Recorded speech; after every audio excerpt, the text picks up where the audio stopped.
나의 사랑하는 책 비록 헤어졌으나 어머님의 무릎 위에 앉아서 재미있게 듣던 말. 그러나 여호와께서 기다리시나니 이는 너희에게 은혜를 베풀려 하시며 일어나시리니 이는 너희를 긍휼히 여기려 하심이라. 대저 여호와는 정의의 하나님이심이라. 그를 기다리는 자마다 복이 있도다. 예루살렘에 거주하는 백성아, 너는 다시 하지 아니할 것이라. 그가 내 부르짖는 소리로 말미암아 내게 은혜를 베푸시되 그가 들으실 때 내게 응답하시리라. 주께서 너희에게 환난의 떡과 고생의 물을 주시나 내 스승은 다시 숨기지 아니하시리니 내 눈이 내 스승을 볼 것이며 너희가 오른쪽으로 치우치든지 왼쪽으로 치우치든지 내 뒤에서 말소리가 내 귀에 들려 이르기를 이것이 바른 길이니 너희는 이리로 가라 할 것이며 또 너희가 너희 조각한 우상에 입힌 은과 부어 만든 우상에 올린 금을 더럽게 하여 불결한 물건을 던짐같이 던지며 이르기를 나가라 하리라. 내가 땅에 뿌린 종자에 주께서 비를 주사 땅이 먹을 것을 내며 곡식이 풍성하고 기름지게 하게 하시며 그날에 내 가축이 광활한 목장에서 먹을 것이요 밭 가는 소와 어린 나귀도 키와 새수랑으로 까부르고 맛있게 한 먹이를 먹을 것이며 크게 사륙한 날 망대에 무너질 때 고사마다 주년마다 그 위에 개울과 시냇물이 같이요 여호와께서 자기 백성의 상처를 싸매시며 그들의 맞은 자리를 고치시는 날에는 달빛은 햇빛 같겠고 햇빛은 7배가 되어 7날의 빛과 같으리라. 아멘. 기다림은 만남을 목적으로 하지 않아도 좋다. 대림절을 맞이할 때마다 꼭 생각나는 식구입니다. 기다림을 너무나 잘 표현해준 말입니다. 기다림에는 반드시 목적이 있기 마련입니다. 그렇지만은 막상 그 목적이 이루어지는 것보다 사실 기다릴 때가 더 행복한 경우가 너무나 많습니다.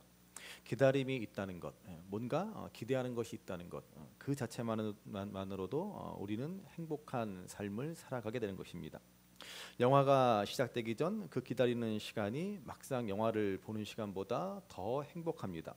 막상 영화가 시작되면은 정신없이 그냥 영화 보느라고 그 시간이 어떻게 지나가는지도 모르지만 영화를 기다리는 그 시간이 오히려 기대되고 행복한 시간이지 않습니까?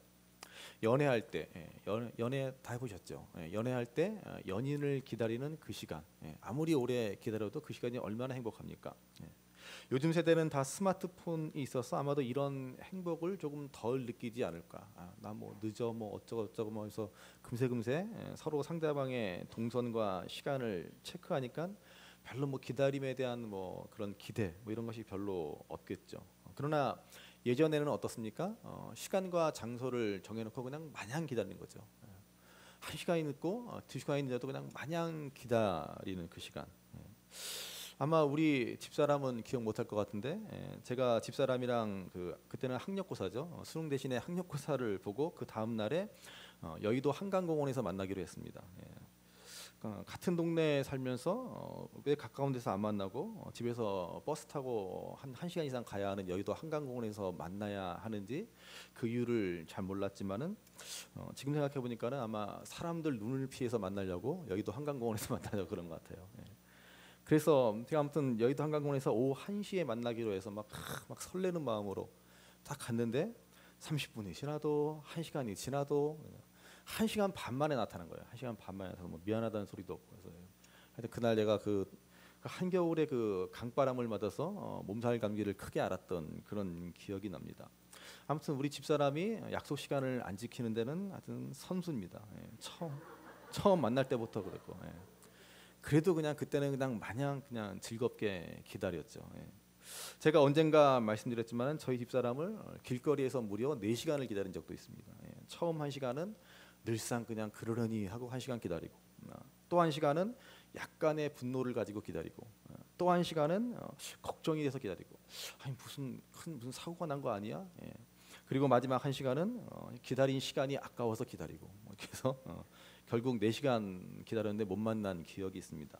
나중에 알고 봤더니 우리 집사람 그때 교생 실습이었는데 뭐 학교 선생님들하고 회식하고 뭐 노래방을 갔다나 뭐 기다리는 사람은 생각도 안 하고 그냥 뭐 4시간을 기다리든 5시간을 기다리든 하여튼 생각해보면 이렇게 힘들게 기다렸던 시간이지만 그래도 뭐 그때는 기다리는 기쁨이 있는 거죠.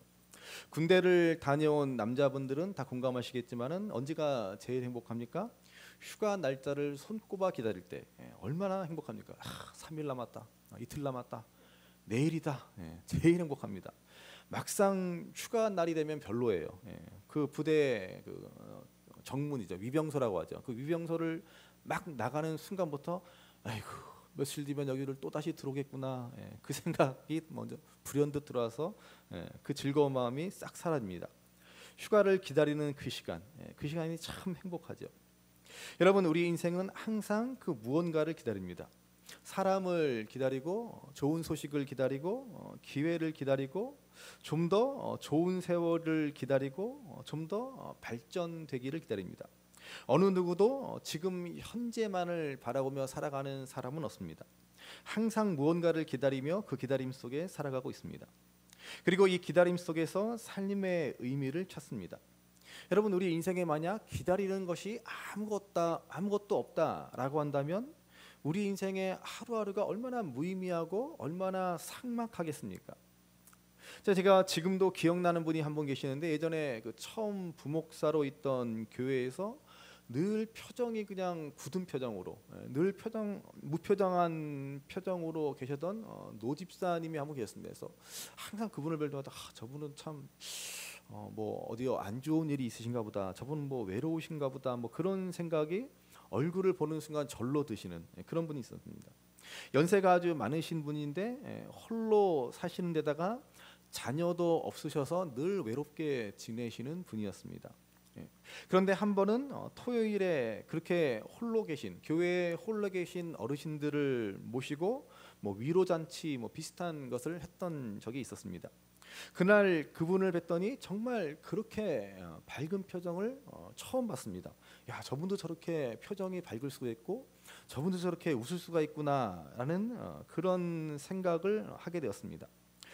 뒤에 들은 얘기인데 그분이 하는 얘기가 나를 오라고 불러주는 곳이 있어서 일주일 내내 그 시간을 기다리면서 너무나 행복했다라는 이야기를 들으면서 눈물이 좀 찡했던 그런 생각이 납니다. 여러분, 기다림이라고 하는 것 얼마나 우리 인생에 소중합니까? 기다림이란 우리가 살아갈 이유를 제공해 주기도 합니다. 우리 인생에 행복을 주고 힘을 줍니다.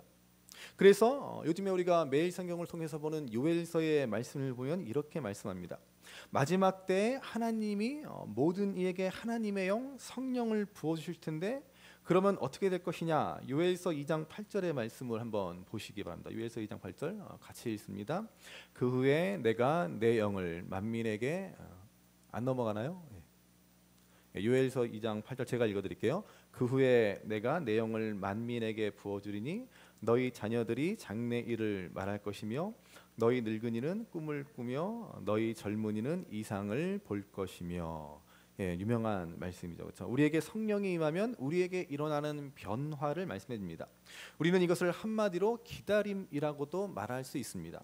자녀들이 장래일을 말한다라고 하는 것은 앞으로 자녀들이 그들에게 일어날 일들을 소망하고 기다리며 살아간다라는 것입니다. 노인들은 어떻습니까? 노인들이 꿈을 갖습니다. 여러분, 사실 죄송한 말씀이지만 우리 연세가 많으신 우리 어르신들, 노인분들과 꿈이라는 단어는 전혀 어울리지 않는 말입니다. 물론 자녀들이 잘 되는 꿈, 뭐 교회가 부흥하는 꿈, 뭐 이런 꿈이 있을 수 있겠지만은 자기 자신에 대한 꿈을 갖기란 참 어렵지 않습니까? 그렇지만은 성령이 임하면 꿈을 꾼다는 것입니다. 장차 나에게 일어날 놀라운 일, 장차 나에게 일어날 놀라운 소망이 있음을 바라보며 그 꿈을 꾸게 된다라는 것입니다. 그것을 바라보며 기대하며 기다리게 되는 것입니다. 마찬가지로 젊은이들이 이상을 본다는 것도 같은 의미입니다. 앞으로 있을 미래의 일을 기다리며 기대하며 기다리는 것입니다. 여러분, 이것이 바로 하나님의 성령이 임한 성도의 삶입니다. 기다림이 있는 것입니다. 하나님이 주신 그 꿈, 하나님의 꿈, 그 비전, 그 소망을 기대하며 기다리며 살아가는 것입니다. 자, 오늘 우리가 읽은 이사야의 말씀을 보면 두 가지 기다림에 대해 말씀합니다. 바로 하나님의 기다림과 우리 인간의 기다림에 대해서 말합니다. 자, 먼저 하나님의 기다림에 대해서 말씀합니다. 자, 본문 18절 말씀을 한번 같이 읽어보시겠습니다. 18절 같이 읽습니다. 그러나 여호와께서 기다리시나니 이는 너희에게 은혜를 베풀려 하심이요 일어나시리니 이는 너희를 긍휼히 여기려 하심이라. 대저 여호와는 정의의 하나님이심이라. 그를 기다리는 자마다 복이 있도다. 아멘. 자, 먼저 하나님의 기다리심에 대해서 말하고 있습니다. 자, 무엇을 기다리신다는 말씀입니까? 바로 이스라엘 백성들을 기다리신다라는 겁니다. 그런데 본문은 그러나로 시작하고 있는 것을 볼 수 있습니다. 자, 무슨 말이겠어요? 하나님은 지금 이스라엘을 기다리시는데 이스라엘은 전혀 그렇지 않고 있다라는 것을 말씀해 주고 있는 것입니다. 선지자 이사야가 활동하던 시기는 기원전 700년경이었습니다. 당시 국제 정세는 매우 급박하게 돌아가고 있었습니다. 당시 북이스라엘은 이미 아수르에 의해 멸망했고 아수르가 그 외의 모든 나라들을 위협하며 전격적으로 정말 진격하며 팽창하는 그런 시대였습니다. 당시 남유다의 왕이었던 아하스는 이러한 아수르와 화친을 맺고 친아수르 정책을 폈습니다. 그렇지만은 그의 아들인 히스기야 왕은 아수르에 대한 반감을 품고 주변 여러 나라들과 연합해서 반아수르 정책을 펼쳐나갑니다. 이렇게 남유다가 아수르를 배반한 데는 나름대로 믿는 구석이 있었기 때문입니다. 남유다가 무엇을 믿었겠습니까? 그것은 바로 하나님이 아닌 전통적인 강대국이라 할 수 있는 애굽을 믿었기 때문입니다. 남유다는 애굽을 의지하면서 애굽이 자신들을 지켜줄 것이다 라고 생각했습니다. 그들은 하나님보다 애굽을 이집트를 더 의지한 것입니다. 하나님은 이에 대해서 대단히 실망하시고 그들을 책망하십니다. 본문 앞에 30장 1절부터 17절까지의 말씀은 애굽을 의지하고자 한 남유다와 히스기야 왕에 대한 책망의 말씀입니다. 그래서 30장 1절에 보시면 하나님은 이러한 남유다를 향해서 이 패역한 자식들아 이렇게 말씀하시며 그들을 심판하실 것이다 라고 선언하고 있습니다. 그러나 오늘 말씀을 보시면 그럼에도 불구하고 이렇게 패역한 이스라엘, 하나님을 기다리지 아니하고 하나님을 의지하지 않고 오히려 애굽을 의지하는 그들을 향해서 하나님은 그래도 기다리시겠다라고 말씀하십니다. 그들의 불신앙과 그들의 배신에도 불구하고 하나님은 그들을 기다리시겠다라는 것입니다. 우리는 이 하나님의 기다림을 통해서 하나님의 사랑이 얼마나 큰 것인지 다시 한번 깨닫게 됩니다. 자신을 저버리고 배신한 이스라엘, 그럼에도 불구하고 그들을 기다리시는 하나님. 이처럼 우리 하나님은 기다리시는 하나님이십니다. 여러분, 우리가 성경 말씀에 보면은 이 성경에는 하나님의 기다림의 이야기로 가득 차 있습니다. 우리의 죄악에도 불구하고 우리의 배신에도 불구하고 끝끝내 기다리시는 하나님이심을 우리는 알 수 있습니다. 대표적인 것이 바로 예수님이 비유로 말씀하신 탕자의 비유이지 않습니까? 우리는 이 탕자의 비유에 대해서 잘못 이해하는 경향이 있습니다. 사실 이 이야기의 주인공은 탕자가 아닙니다. 제목부터가, 이 비유의 제목부터가 틀린 것이죠. 탕자의 비유, 돌아온 탕자, 그러지만 사실은 그건 잘못된 얘기입니다. 탕자가 뭐 잘한 게 있다고 그렇습니까? 아버지 마음을 아프게 해드리고 아버지의 유산을 미리 받아 가지고서는 그냥 허랑방탕하게 실컷 자기가 하고 싶은 대로 욕심껏 다 써버리고는 이제 하다 도저히 안 되겠으니까는 어쩔 수 없이 집으로 돌아갑니다. 하는 수 없이 아버지를 생각했다라고 하는 것이죠. 탕자가 잘한 것이라고 한다면 한 가지 아버지를 생각했다는 것입니다. 이것도 사실 우리가 좀 넓은 아량으로 그냥 좋게 봐서 잘했다라고 하는 거지 사실 뭘 잘했다고 아버지를 생각합니까? 벼룩도 낯짝이 있다고 그렇죠? 벼룩입니까? 빈대인가? 벼룩이죠. 벼룩도 낯짝이 있다고. 뭔 낯짝이 있다고 아버지를 생각해요. 아버지 유산 다 받아서 다 그냥 방탕하게 다 써버리고 나서는 그렇게 아버지 가슴에 못질을 하고서 정말 얼굴도 두껍게 낯짝도 두껍게 어떻게 그렇게 아버지에게 뻔뻔하게 돌아갈 생각을 할 수 있습니까? 그런데 이 아버지의 마음을 헤아려 보시기 바랍니다.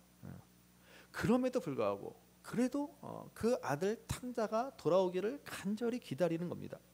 매일같이 하루도 빠짐없이 비가 오나 눈이 오나 바람이 부나 마을 입구에 서서 오늘은 돌아오지 않을까 그 기다리시는 아버지. 그래서 이 비유는 탕자의 비유, 뭐 돌아온 탕자라기보다는 기다리시는 아버지, 그 비유라고 해야 맞습니다. 사랑이 풍성한 아버지, 끝없이 기다리는 아버지, 용서하시는 아버지를 보여주는 비유입니다. 여러분, 그런데 사실 이 탕자가 바로 우리 자신이다라는 사실을 기억하셔야 합니다. 우리가 하나님의 품을 떠나 마음껏 죄악을 누리며 살았습니다. 우리 마음껏 정말 우리 욕심껏 마음대로 살았습니다. 잘한 것이 하나도 없습니다. 그런데 어떻게 되었습니까? 하나님 아버지는 끝까지 우리를 기다려 주셨다라는 것입니다. 그분은 우리가 돌아오기만을 간절히 바라고 계셨습니다. 우리가 하나님의 품으로 다시 돌아오기만을 기다리고 또 기다리셨습니다. 이처럼 하나님은 기다리시는 하나님이십니다. 우리 하나님은 오늘도 우리를 기다리고 또 기다리고 계시는 것입니다. 그러면 하나님은 왜 기다리십니까? 모든 기다림에는 분명한 목적이 있죠. 우리 하나님의 기다림에도 분명한 목적이 있습니다. 오늘 본문에 보시면 하나님의 기다림의 목적을 말해주고 있습니다. 다시 18절 말씀을 보시면 그러나 여호와께서 기다리시니 이는 너희에게 무엇을 주려고 하신다? 은혜를 주시려고. 또 일어나시니 이는 너희를 어떻게 하려고? 긍휼히 여기시려고. 그렇습니다. 하나님이 우리를 기다리시는 목적이 뭐예요? 우리에게 은혜를 주시려고, 우리에게 긍휼을 베푸시기 위해서 우리를 기다리신다는 것입니다. 이것이 바로 탕자를 기다리는 아버지의 마음입니다. 탕자가 돌아왔습니다. 그때 아버지가 그 아들을 맞이할 때 어떻게 합니까? 지난날의 과거에 대해서는 일체 묻지도 않습니다. 너 어떻게 나한테 그럴 수가 있냐? 내가 지금 와서 하는 얘기지만 너 정말 너무나 섭섭했다. 그러지 않습니다. 내가 너한테 준 재산 다 어떻게 했냐? 물어보시지 않습니다. 이 아버지는 한마디 말도 없이 묻지도 않고 그냥 이 탕자에게 제일 좋은 옷을 입히고 새 신발을 신기고 손에 가락지를 끼우고 살찐 송아지를 잡아 잔치를 베풉니다. 그저 은혜를 베풀고 긍휼히 여겨주는 것입니다. 여러분, 하나님이 우리를 기다리신 목적이 바로 이것입니다. 너 지난날에 어떻게 살았느냐? 너 어떻게 그렇게 살아갈 수가 있느냐? 이렇게 우리 인생을 정죄하기 위해서, 우리를 책망하고 심판하시기 위해서가 아닙니다. 우리를 긍휼히 여기시고 우리에게 은혜를 베푸시기 위해서 하나님은 지금도 우리를 간절히 기다리고 계시는 것입니다. 여러분, 우리 하나님은 이렇게 기다리시는 하나님입니다. 구약 성경을 보면 바로 이렇게 우리를 기다리시는 하나님에서 끊임없이 말해줍니다. 다시 요엘 선지자가 전한 하나님의 말씀을 한번 보시기 바랍니다. 요엘 2장 12절 13절의 말씀입니다. 같이 읽습니다. 여호와의 말씀에 너희는 이제라도 금식하고 울며 애통하고 마음을 다하여 내게로 돌아오라 하셨나니 너희는 옷을 찢지 말고 마음을 찢고 너희 하나님 여호와께로 돌아올지어다. 그는 은혜로우시며 자비로우시며 노하기를 더디하시며 인애가 크시사 뜻을 돌이켜 재앙을 내리지 아니하시나니. 아멘. 여러분, 하나님은 이와 같이 우리가 돌아오기만을 간절히 기다리고 계십니다. 우리가 뉘우치고 회개하고 돌아오기만 하면 하나님은 언제든지 우리를 기쁘게 맞이해 주시는 분입니다. 왜냐하면 그분은 은혜로우시고 자비로우시고 노하기를 더디하시고 인애가 크신 분이기 때문입니다. 그렇기 때문에 우리가 하나님께로 돌아오기만 하면 허물과 죄로 죽은 우리들, 영원한 정죄와 심판에 처한 우리들을 다 용서해 주십니다. 이와 같이 하나님의 기다리심으로 말미암아 저와 여러분들이 구원을 받았습니다. 우리는 정말 하나님 앞에서 잘한 게 하나도 없습니다. 잘한 일이 있다면 그저 잘한 일이 있다면 하나 뭐예요? 하나님을 생각했다라는 것이죠. 그 죄 가운데서도 그 흉악한 죄악 가운데서도 우리는 뻔뻔하게 하나님을 생각할 수 있었습니다. 그거 하나 잘해서 우리가 구원을 받았습니다. 그런 의미에서 우리 옆에 분들하고 우리 한마디씩 건네실까요? 정말 얼굴이 두꺼우시군요. 한마디씩 건합시다. 정말 얼굴이 두꺼우시군요. 맞습니다. 우리는 정말 잘한 것 하나도 없습니다. 죽어 마땅한, 정말 죽어도 뭐라 할 말 없는 그러한 사람이지만 그 악한 죄에도 불구하고 얼굴에 철판 깔고 하나님의 은혜를 생각하고 하나님의 은혜를 생각했습니다. 하나님은 그러한 우리를 용납해 주십니다. 하나님은 오로지 우리가 돌아오기만을 간절히 기다리실 뿐 다른 것 바라지 않습니다. 그러므로 먼저 우리는 하나님의 기다림으로 말미암아 저와 여러분들이 구원받아 하나님의 자녀가 되었다는 이 하나님의 은혜를 기억해야 합니다. 이제 오늘 본문은 우리들의 기다림이 있어야 함을 또한 말씀합니다. 다시 18절 하반절을 보시면 대저 여호와는 정의의 하나님이심이라 그를 기다리는 자마다 복이 있도다 이렇게 말씀합니다. 대저는 왜냐하면이라는 뜻이죠. 왜냐하면 하나님은 정의의 하나님이시기 때문에 그를 기다리는 자마다 복이 있다라고 말씀합니다. 여러분, 하나님의 정의로 하면 우리는 다 죽어 마땅한 인생들입니다. 그럼에도 불구하고 하나님은 공의로 하나님을 믿는 자들, 하나님을 의뢰하는 자들을 구원하시겠다 약속하시고 그것대로 은혜를 베풀어 주시는 분이십니다. 그래서 그를 기다리는 자마다 복이 있다라고 말씀하고 있습니다. 여러분, 신앙생활은 다른 것이 아니라 기다림이라고 말씀드렸습니다. 기도의 응답을 기다리고 하나님의 약속이 성취될 것을 기다리고 하나님의 공의가 이 땅에 실현될 것을 기다리고 다시 오실 주님을 기다리는 것입니다. 여러분, 이것이 신앙생활입니다. 초대교회 성도들은 그래서 날마다 만날 때마다 마라나타, 주 예수여 어서 오시옵소서라고 반갑게 인사를 나눴습니다. 그 핍박과 그 환난 가운데서도 언제 죽을지 모르는 그 순교의 그 위험 가운데서도 그들은 결코 낙심하지 않고 절망하지 않고 주님이 반드시 오실 것이다 라는 것에 소망을 두고 기쁘게 마라나타라고 서로 화답하며 인사를 나누었던 것입니다. 이처럼 그들은 간절하게 다시 오실 주님을 기다렸습니다. 자, 오늘 본문에서는 하나님을 기다리는 자에게 두 가지 축복을 약속하십니다. 첫 번째로 하나님을 기다리는 자는 성령의 인도하심을 받는 축복을 얻습니다. 자, 본문 20절 21절 말씀을 한번 읽어보시겠습니다. 20절 21절 같이 읽습니다. 주께서 너희에게 환난의 떡과 고생의 물을 주시나 내 스승은 다시 숨기지 아니하시리니 내 눈이 내 스승을 볼 것이며 너희가 오른쪽으로 치우치든지 왼쪽으로 치우치든지 내 뒤에서 말소리가 내 귀에 들려 이르기를 이것이 바른 길이니 너희는 이리로 가라 할 것이며. 아멘. 여기 스승이라는 말이 두 번 나옵니다. 여기서 스승은 누구냐 하면은 궁극적으로 하나님이라 할 수 있지만 구약의 선지자들을 의미합니다.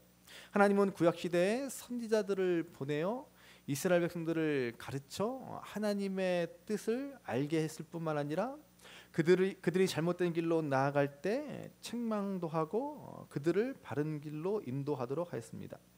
자, 그런데 신약 시대는 여러분 그렇지 않습니다. 신약 시대에는 더 이상 하나님께서는 선지자를 보내시지 않습니다. 종종 목회자를 보고 주의 선지자, 또 주의 사자 그렇게 부르는데 여러분 잘못된 표현입니다. 주의 사자라고 하면은 하나님의 메신저, 하나님의 대언자 혹은 하나님의 대리자라는 의미이지 않습니까? 여러분, 예수님께서 십자가에서 죽으심으로 성소의 휘장이 찢어졌습니다. 이제 우리는 하나님과 직접 대면하고 하나님께 나아가 직접 그분의 음성을 들을 수 있는 은혜의 시대를 살아가고 있습니다. 다른 누구로부터 하나님의 말씀을 대언해서 듣는 시대가 절대로 아닙니다. 그런데 왜 목회자가 그 중간에 서서 여러분과 하나님 사이에 끼어듭니까? 목사는 절대로 그런 존재가 아닙니다.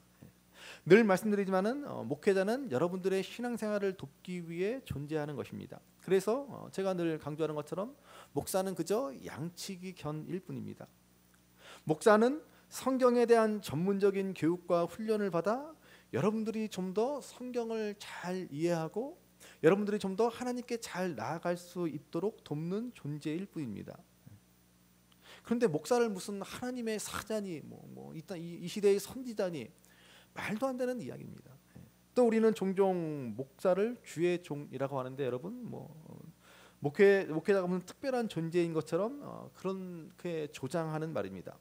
엄밀히 말하면 우리 모두가 다 주의 종입니다. 자, 왜 이런 말씀을 드리냐 하면은 신약 시대에는 더 이상 하나님께서 선지자 주의 종을 특별한 주의 종을 보내지 않습니다. 대신에 누구를 보내십니까? 바로 성령님입니다. 성령님께서 우리의 친히 스승이 되셔서 우리를 가르치시고 우리를 인도하여 주십니다. 우리 모두에게 하나님은 성령을 보내주셔서 우리 모두가 다 선지자가 되고 우리 모두가 다 주의 종이 되고 우리 모두가 다 왕같은 제사장이 되게 하셨습니다. 성령께서 이제 우리의 스승이 되셔서 우리를 가르쳐 주십니다. 그래서 요한복음 14장 26절을 보시면 이렇게 말씀합니다. 우리 한번 같이 한번 읽어보겠습니다. 보혜사 곧 아버지께서 내 이름으로 보내실 성령 그가 너희에게 모든 것을 가르치고 내가 너희에게 말한 모든 것을 생각나게 하리라. 아멘. 분명히 성령께서 우리에게 모든 것을 가르쳐 주시고 모든 것을 생각나게 하신다라고 말씀합니다. 성령께서 우리의 스승이 돼서 친히 가르쳐 주시는 것입니다. 그래서 사도 바울은 로마서 8장 13절에서 무릇 하나님의 영으로 인도함을 받는 사람은 곧 하나님의 아들이라고 하지 않았습니까? 이처럼 성령께서 우리의 스승 돼서 우리를 인도하여 주십니다. 이러한 사람이 진짜 하나님의 자녀요 하나님의 아들 딸입니다. 그래서 우리가 본 요엘 선지자의 말씀처럼 하나님을 모든 믿는 자들에게 성령을 부어주십니다. 성령을 보내주셔 이제 하나님 안에서 하나님의 자녀로서 소망 중에 하나님을 기다리게 하시는 것입니다. 그러므로 하나님을 기다리는 자는 성령님이 함께하는 사람입니다. 그래서 이 땅에서 구원받은 하나님의 자녀로서의 삶을 살아가도록 하시는 것입니다. 자, 두 번째로 하나님을 기다리는 자에게 참된 풍요를 누리게 하십니다. 자, 본문 23절 24절 말씀을 보시겠습니다. 23절 24절 같이 읽습니다. 내가 땅에 뿌린 23절 24절 같이 읽겠습니다. 내가 땅에 뿌린 없나요? 같이 읽겠습니다. 내가 땅에 뿌린 종자에 주께서 비를 주사 땅이 먹을 것을 내며 곡식이 풍성하고 기름지게 하실 것이며 그날에 내 가축이 광활한 목장에서 먹을 것이요 밭가는 소와 어린 나귀도 키와 새스랑으로 까부르고 맛있게 한 먹이를 먹을 것이며. 아멘. 하나님을 기다리는 자에게는 기름진 땅을 통해서 풍성한 수출을 얻게 하시고 가축들까지도 먹이를 맛있게 먹게 하십니다. 한마디로 평화, 회복, 번영을 누리게 될 것을 말씀하는 것입니다. 자, 그런데 오늘 말씀을 보시면은 부담되는 말씀이 있습니다. 다시 20절에 보시면 하나님은 이렇게 풍요로움의 축복을 주시되 환난의 떡과 고생의 물을 겸하여 주신다라는 것입니다. 하나님을 기다리는 자에게도 환난의 떡이 있고 고생의 물이 주어진다라는 사실을 여러분 기억하시기 바랍니다. 게다가 이 환난의 떡과 고생의 물을 누가 주십니까? 주께서 주시나니 이렇게 말씀하고 있습니다. 여러분, 우리가 이 땅에서 당하는 고난의 대부분의 경우는 내가 넘어지고 내가 실수하고 내가 잘못해서 당하는 고난입니다. 그러나 요셉과 같이 하나님의 섭리 가운데 하나님이 내 인생의 현장에 허락하신 환난의 떡과 고생의 물이 있습니다. 내가 하나님의 사람이라고 해서 하나님이 내 인생의 고난을 결코 면제해 주시지 않습니다. 그러나 그 고난이라는 것이 궁극적으로는 주께서 우리에게 허락하시는, 주께서 주시는 고난입니다. 우리를 결코 망하게 하시려고, 우리를 결코 멸망시키려고 주시는 고난이 아닙니다. 궁극적으로 우리를 유익하게 하고 합력하여 선을 이루게 하시려고 주시는 은혜입니다. 그러므로 하나님을 기다리는 자는 복이 있습니다. 이 땅에서 복을 받습니다. 심지어 고난을 당해도 그것이 하나님이 주시는 축복이 됩니다.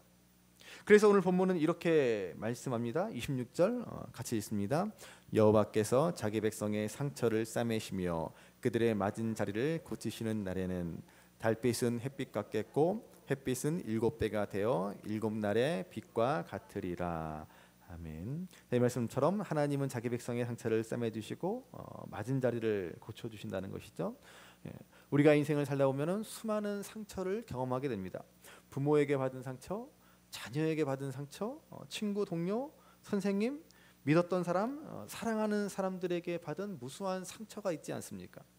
우리 인생은 한마디로 상처로 얼룩진 인생이라고 해도 과언이 아닙니다. 그런데 하나님은 그 상처를 치유해 주십니다.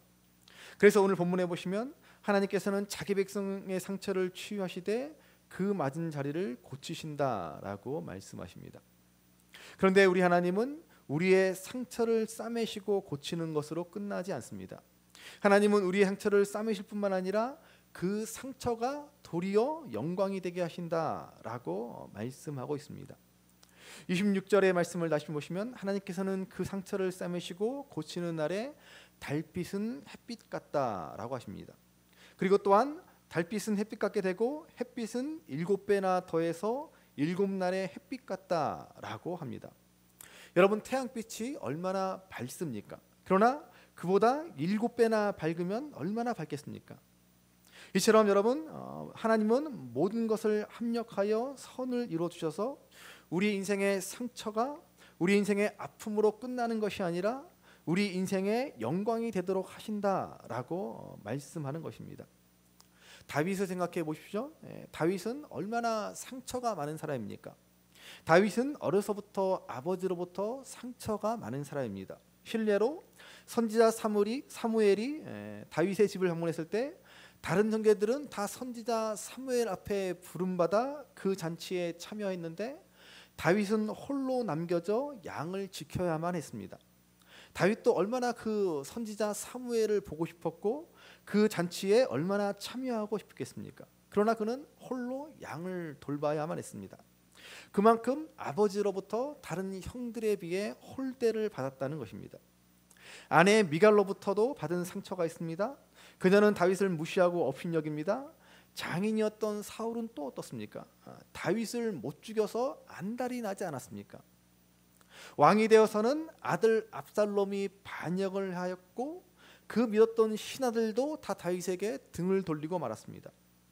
이렇게 아버지, 아들, 아내, 장인, 신하들에게 다윗은 무수한 상처를 경험합니다. 그럼에도 불구하고 다윗은 그 상처 때문에 결코 좌절하거나 절망하지 않습니다. 도리어 그는 그 상처 때문에 겸손해집니다. 그 상처로 인해 다윗은 하나님 앞에 머무는 시간이 더 많아졌습니다. 그래서 하나님 앞에서 그의 고통과 그의 아픔과 그 상처를 토로하며 주옥 같은 시편들을 쏟아냅니다. 나중에는 이스라엘의 성군이 되었고 하나님의 마음에 합한 자라고 불리지 않습니까? 제가 자주 소개하는 하나님 앞에서 울라라는 책을 쓴 제럴드 시처 목사님의 이야기를 다시 한번 말씀드립니다. 시처 목사님과 그 가족들은 여행 중에 한 음주 운전자가 일으킨 교통사고로 인해서 아내와 어머니와 막내딸이 눈앞에서 직사하는 그러한 장면을 목격합니다.